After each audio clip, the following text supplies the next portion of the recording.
Review the episode Back There from season 2. Like I said earlier, it is featuring the professor from Gilligan's Island. What was his name? It's right in front of you. Oh, his name is Peter Corrigan. His real name is Russell Johnson. He was also in The Execution, which was an episode we're not as crazy about. Both time travel episodes. Yeah. But here's actually what the episode info. Back There originally aired 1/13/61, written by Rod Serling, producer Buck Houghton Houghton, director David Oric McDearmom, what a name, Peter Corrigan, Russell Johnson, William is Bartlett Robinson, Police Sergeant Paul Hartman, John Wilkes Booth, John Lassell, and that's pretty much it. There's a whole bunch of little parts, but not big ones. All right. Ratings-wise, I'm going to give this one a 7. I was thinking a 6. Okay, so kind of an average episode, entertaining, but not a top 20 classic. No, definitely not. I like it. I think the score is pretty good. I think the music goes really well with it. Yes. That's something, I think it actually makes it a little better. It's got this mysterious kind of vibe. Yeah. Basically, you're better at giving the summary. Well, basically, there's a men's club, and they're talking about... and they're in Washington, D.C., and they're all high class... Fancy people. Yeah, and they're talking about time travel. One of them decides to leave, and all of a sudden, for whatever reason, he travels back to the year 1865. Right. And you see the transition, the lights, the street lights turn into candles. Yeah. And the conversation they were having is they actually used the Great Depression as a kind of a particular date. Like, hey, if we could go back in time 2 days before or the day before the crash in 1929, we could sell all our stocks. And his point of view, the main character, was, I don't think you can change it. Once it's done, it's done. You can't change history. Yeah. And the other guys, these side characters are like, no, I would go back a week before then and sell my stocks. Basically. So he goes back to 1865. He figures out pretty quickly. And he's very confused. Obviously, we would all be confused. If He's like, he tells a woman he's a veteran, and, she's like, well, on which side of the war? He's like, the Republic. The Republic, of course. And he figures out pretty quickly that is the day that Lincoln is supposed to get assassinated. And the scene was pretty cheesy. I see why you give it a 6. Oh, man. He's like, wait, what play are you going to? What theater? Ford Theater, of course. What play? Our Great American Cousin. It is 1865. Lincoln will be shot. Yeah. And look, if you appear 97 years prior, you're going to be feeling a little weird, but, maybe they could have given it more of a reason. But then again, it's a cool story either way. And he goes and tries to stop this, and nobody believes him. He gets bonked on the head. Yeah, gets bonked on the head by some people who are like, get out of here.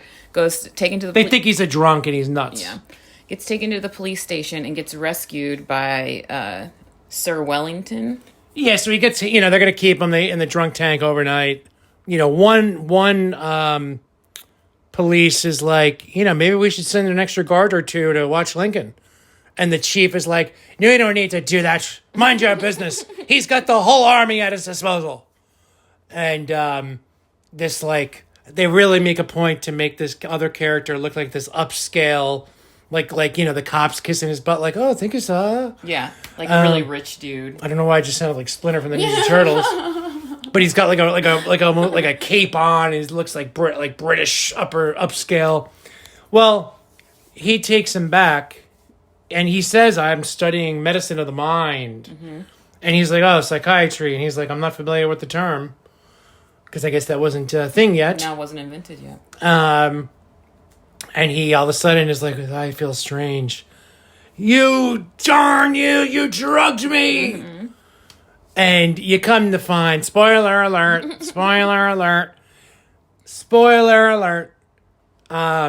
come to find that man... Wellington. That took responsibility for him, that told the police, he's probably a veteran of the war. He shouldn't be in jail. Let me watch him. And you find out his initials are JWB. And the cop that believed him, that was trying to get them to do something, came to the door with the woman who's like the landlord. And he says, "Where's Wellington? Where's blah, blah, blah, blah?" Mm-hmm. And she's like, "There's no Wellington here. This is John Wilkes Booth's apartment." Mm-hmm.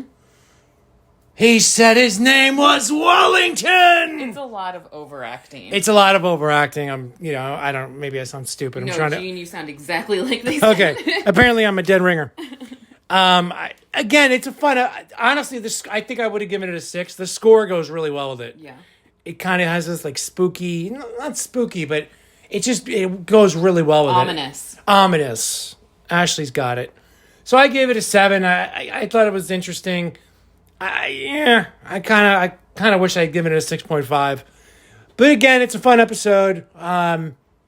Spoiler alert, go watch the episode. There's another little twist at the end, too. Oh, so, yeah. So he comes back. He just magically is back to his normal time, and he goes back to, his club, Potomac Club. That's what it was called. Yeah, whatever, all the upscale private club, whatever. And he goes back, and there's a different attendant at the door. Okay, that's weird. And things just look a little different. And he goes back to the table where, they were playing cards and talking. And there's somebody new there. It's the guy that used to be the attendant. William. And now they've moved on, and they're not talking about time travel. They're talking about the easiest ways to make money. And he says, "Well, I know the easiest way. I inherited it from my great-great-grandfather. He was a police officer when Lincoln got assassinated, and he tried to warn everybody." Mm-hmm. So the ending of the story is, well, you can't change major events, but you can change some little things here and there. Tweak it. You can tweak it a little bit. So it was fun. Good, fun science fiction-y one. Not a lesson to be learned. Not a classic, but it's definitely a fun episode. Anything above a 5 is worth watching. Yeah. In our opinion. Yeah. So definitely check it out. Especially if you're a fan of the actor from Gilligan's Island. And any last thoughts? No. I think check it out, though. It's worth a watch. And if you really like President Lincoln, he doesn't make an appearance, but the story is about him, so. After it's a really quick transition. When he's like, "Hurry, go there," when he wakes up from being drugged, and it's obviously too late. All of a sudden, you just hear the voices through the window. Yes. "President Lincoln's been shot. President Lincoln's been shot." Because there's no TV or anything. So there's some stuff that doesn't make sense. Yeah. But I think all in all, it was a fun episode. It's a Good Life. No. Or Will the Real Martian Please Stand Up? But it's fun. I think so. Yeah. All right, everybody. Enjoy later.